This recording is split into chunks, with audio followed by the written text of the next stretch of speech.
मोदी जी के 400 पार और इस मैथ के सवाल पे दोनों पे बवाल मचा हुआ था। वैसे चुनाव हो गया और बीजेपी दोबारा सरकार बना रही है, लेकिन मोदी जी का 400 पार नहीं हुआ और इस मैथ के सवाल पे अभी बवाल मचा हुआ है। तो चलिए इस सवाल के बारे में हम जानते हैं।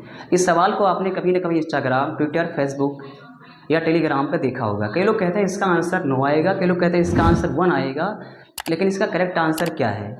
ये सवाल बॉडमास के नियम का है और बॉडमास का नियम कहता है सबसे पहले ठीक है हम ब्रैकेट को हटाते हैं, उसके बाद भाग करते हैं, उसके बाद गुणा, उसके बाद जोड़, उसके बाद घटाना करते हैं। तो हम बात करने वाले हैं कि सवाल का करेक्ट आंसर क्या होगा।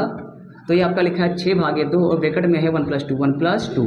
तो सबसे पहले बॉडमास के नियम के अनुसार हम ब्रैकेट को सॉल्व करते हैं। तो इसका मान क्या हो जाएगा? इसका मान 3 हो जाएगा। अब अच्छा इसके बाद क्या करते हैं, जब भाग उठ के गुणा आपको दोनों करीब में दिखे कि हम पहले भाग करेंगे या पहले गुणा करेंगे। तो जो बॉडमास का नियम कहता है हमेशा तो लेफ्ट टू राइट नियम का पालन करते हैं। अब लेफ्ट टू राइट नियम है क्या? इसका मतलब सबसे पहले आपको भाग करना पड़ेगा। तो भाग करेंगे, इसका मान कितना आ जाएगा 3 और इंटू क्या हो जाएगा 3 और 3 3 का कितना हो जाएगा 9। क्या हो जाएगा 9, यानी कि जो इसका करेक्ट आंसर होगा वो 9 होगा।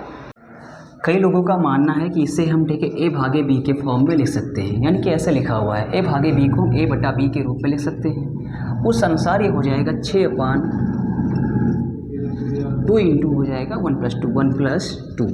जो इसका मान हो जाएगा 6/2 इंटू 3 2 इंटू 3। इसको सॉल्व करेंगे, इसका मान 3 आ जाएगा और 2 तियाँ होता है 6, ये हो जाएगा 3/3।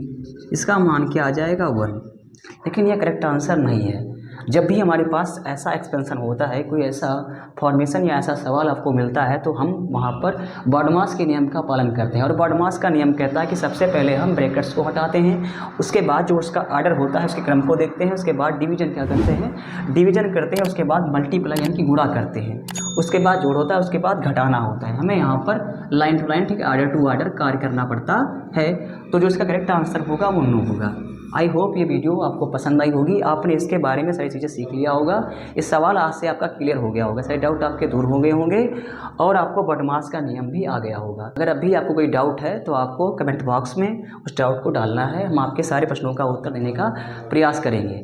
आपको ये हमारी वीडियो इन्फॉर्मेटिव लगी है तो हमारी वीडियो को लाइक करिएगा और चैनल को सब्सक्राइब करिएगा। तब तक मिलते हैं नेक्स्ट वीडियो में। जय हिंद।